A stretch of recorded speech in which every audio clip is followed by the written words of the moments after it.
Okay, good day to everyone.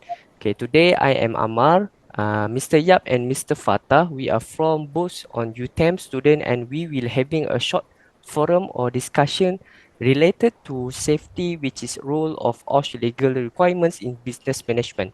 This is the first part for our forum, and we will continue to discuss about Occupational Safety and Health Act OSHA in Malaysia and its salient features.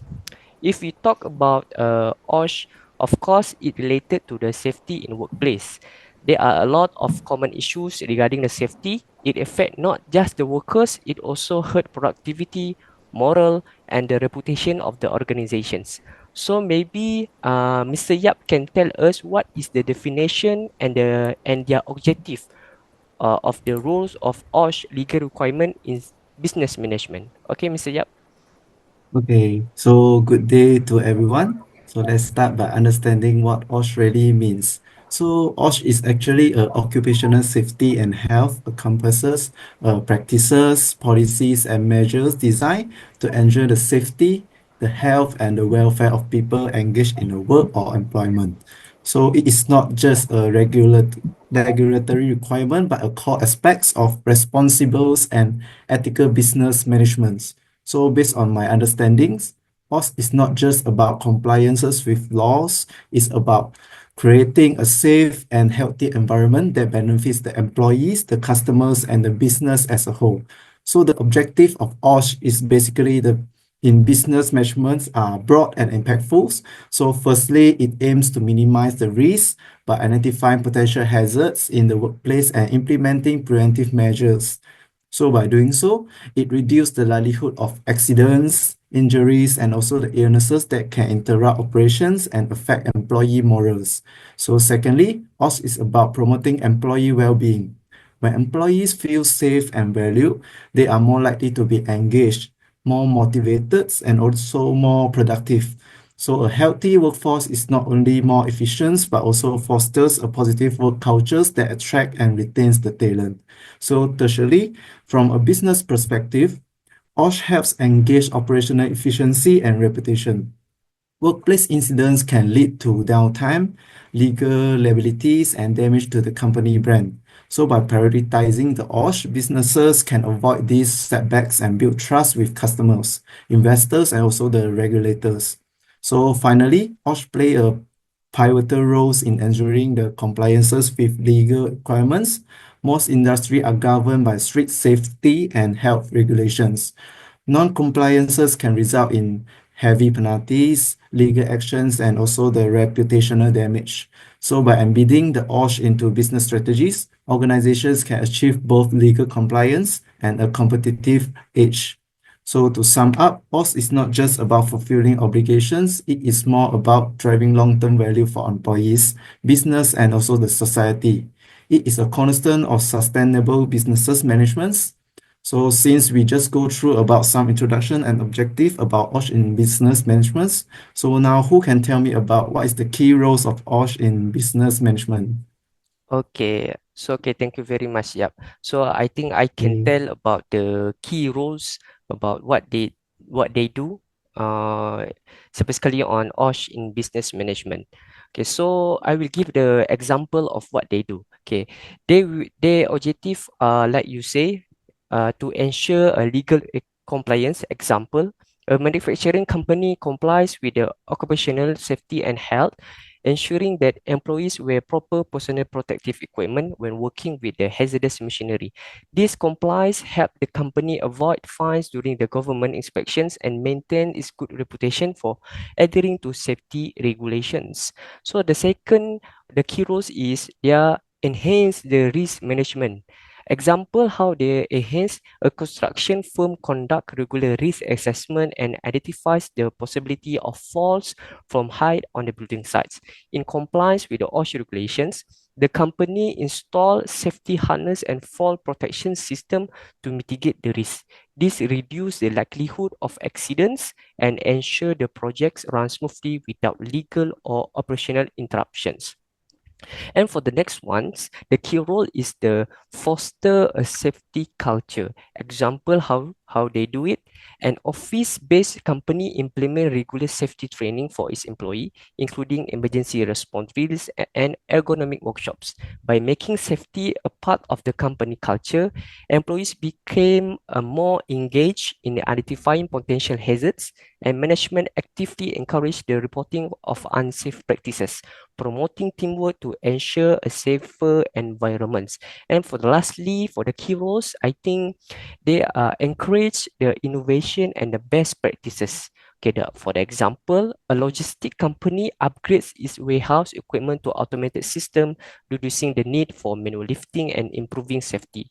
By implementing the new technology or AI in the company, such as automated sorting machines and robotic assistants, they are compliance with the OSH standards, with enhancing the workplace safety, efficiency, and also reducing the potential of injury caused by the manual labor. So I think this is the key roles that I can give to you see what they are doing and how they make it example for the company.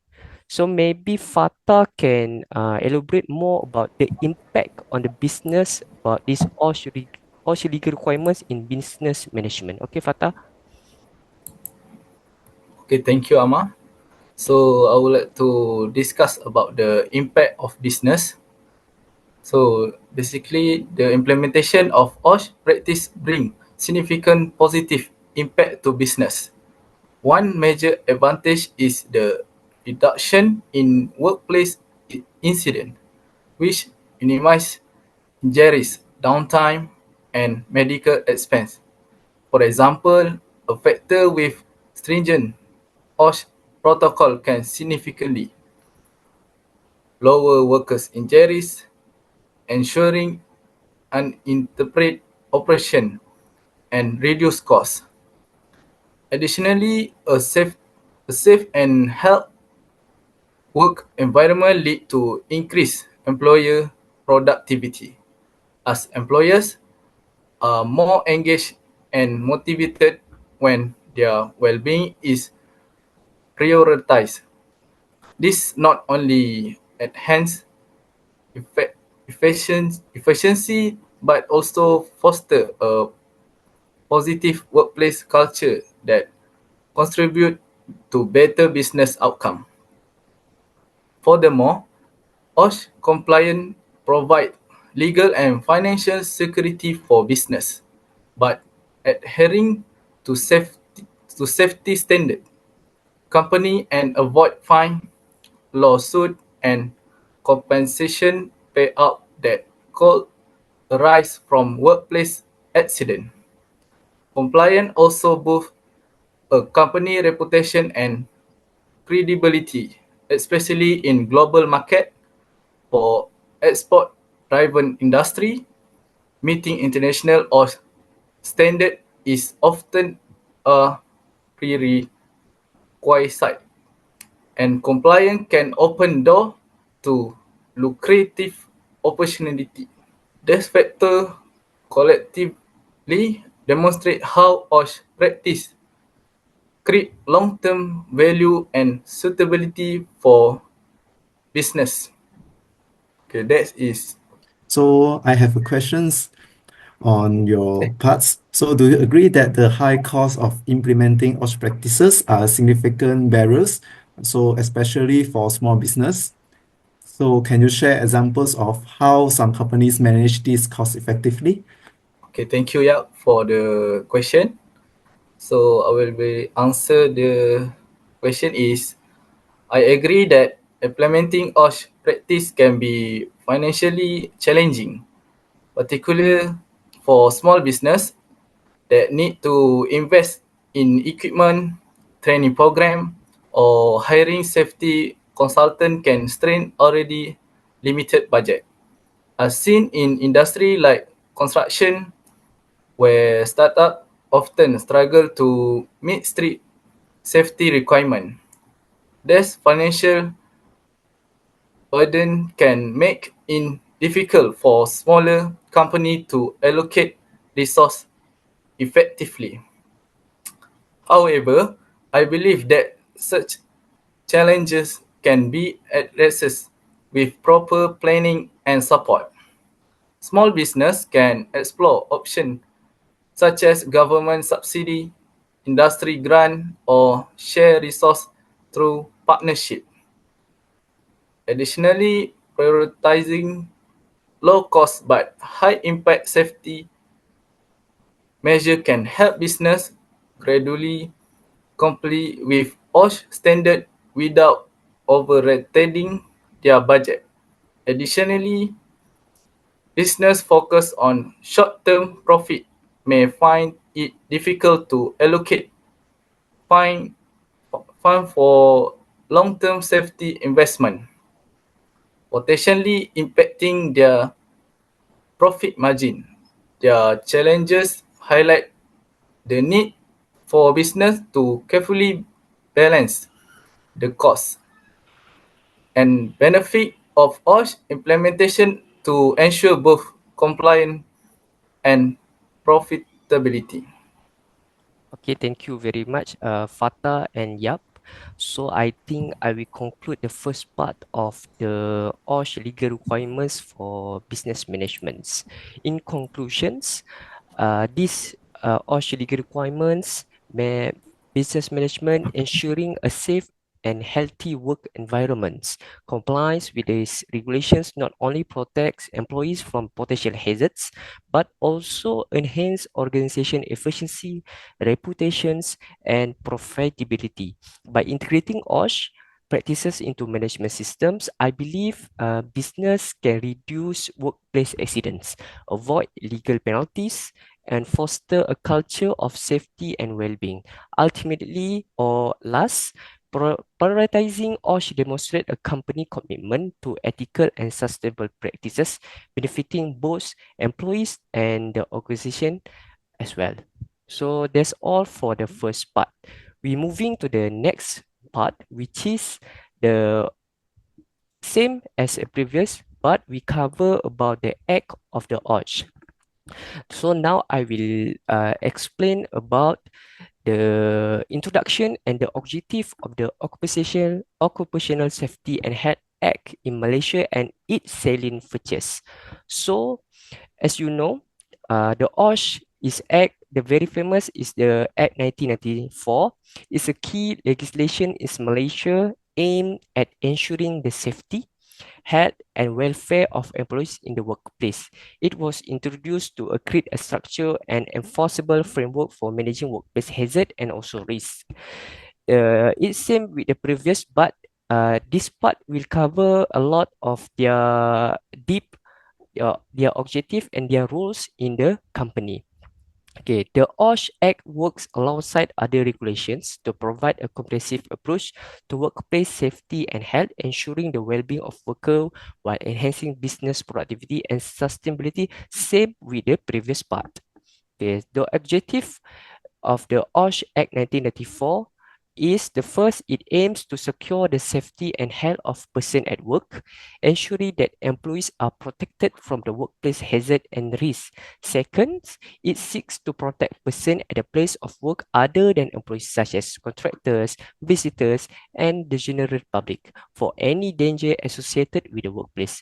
Third, the Act promotes an appropriate and suitable environment for person at works, considering both physical and psychological factors that contribute to well-being. Finally, the acts provide a framework to enable previous regulations to replace by regulation and appropriate industry code of practices, allowing for more adaptive and updated approach to workplace safety in combination with OSH Act 1994.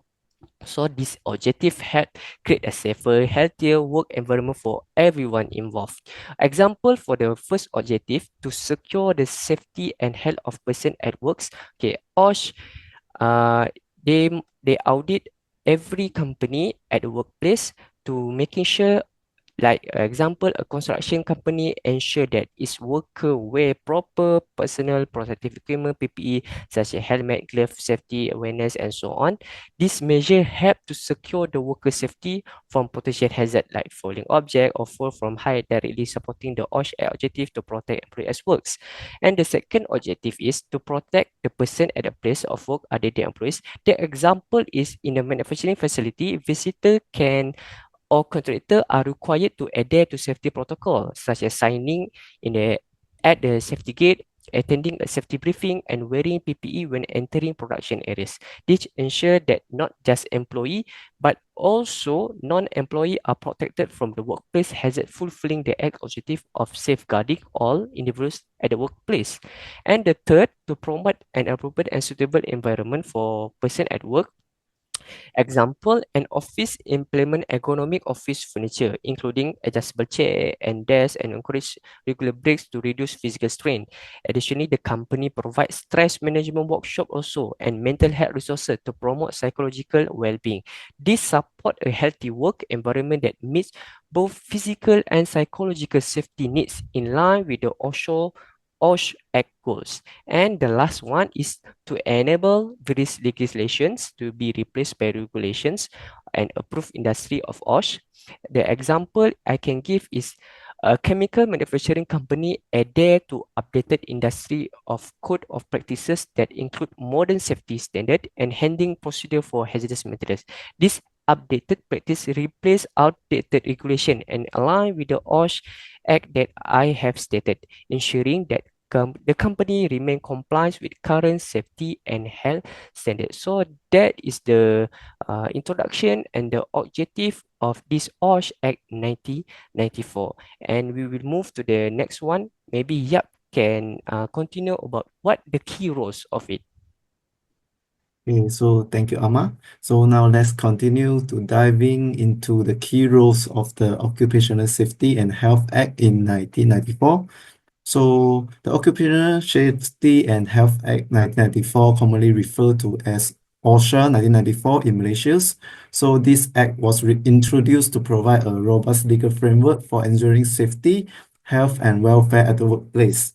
So its rules are critical for fostering a safety working environment and promoting sustainable businesses practices. So firstly, OSHA 1994 clearly defines the duties of employers, employees, and other stakeholders. So employers are responsible for ensuring a safe and healthy working environment by implementing adequate safety measures, providing training, and maintaining workplace safety standards. Similarly, employees are required to take reasonable care of their own safety and cooperate with their employers in adhering to safety practices. Another distinctive roles of OSHA 1994 is encouraging organizations to take proactive measures through self-regulations. Unlike traditional laws that focus on penalties, this act promotes a preventive approach by encouraging employers to identify, evaluate, and control risk independently. Thirdly, the Act emphasized collaborations among stakeholders, including the employers, employees, and government authorities. It encourages forming safety and health committees at workplace to ensure the effective communications and implementations of safety policies. So finally, the Act provides the legal foundations for enforcement agencies such as the Department of Occupational Safety and Health, the DOSH, to inspect workplace, issues improvement notices, and also enforce compliances. This ensures that the business adhere to safety standards to protect the workers. So anyone have questions? I have a question. Thank you, Yap, for the explanation for key role. My question is, how does OSHA 1994 encourage employer to take proactive measure in ensuring workplace safety and health rather than relying on reactive solution? Okay, thank you, Fatah. So actually, the OSHA 1994 encourages the employers to take proactive measures in ensuring the workplace safety and health by emphasizing preventions rather than reactions. The Act requires employers to conduct regular risk assessment, identify workplace hazards, and implement measures to mitigate these risks before they cause harm. So by encouraging the employees to report hazards and participate in safety initiative, the act ensures that the workplace safety becomes a shared responsibilities, ultimately creating a proactive and sustainable safety cultures. So let's continue our discussions with the salient features of OSHA in Malaysia. Okay, I will explain about the salient feature. For example, is general duty of employer and self-employed person. Employer are responsible for ensuring the safety, health, and welfare of their employees. This include providing safe system of work, maintaining machinery and equipment, and ensuring a safe working environment. Employer must also offer adequate training and supervision to help employees perform their tasks safely. For example, factory must ensure that all machines are well maintained and workers and trained to operate them without risk. Okay, next is duty of employers. Employers also have responsibility under OSHA 1994. They are required to take reasonable care of their own safety and that of their college. Additional, they must follow safety protocol where professional protective equipment (PPE) when necessary and avoid action that could injure others. For example, workers in a chemical plant must wear protective gear and adhere to safety guidelines to prevent accident. Okay, that's all. Anyone have question Okay, Fatah, about? I have question regarding the its early features for the OSH 1994. So, in your opinion, do you agree that should workplace with fewer than 40 employees also be required to establish a safety committees? In your opinion, do you agree with that? Okay, thank you, Amma, for the question. So for my answer is I agree that workplace with fewer than 40 employees should also be required to establish safety community. Even in smaller workplace, safety hazard exists and having a safety community ensure that there's risks are identified and managed proactively. While smaller business may not have the resource for large formal communicate communities and settle down vision involving key employer can still effectively promote safety. For example, a small retail business could have a designated safety office who meet with the team regular to address potential hazard and safety protocol. This approach ensures that workplace safety is prioritized. Even in small organizations, preventing accident and fostering a culture of well-being. That's all from me.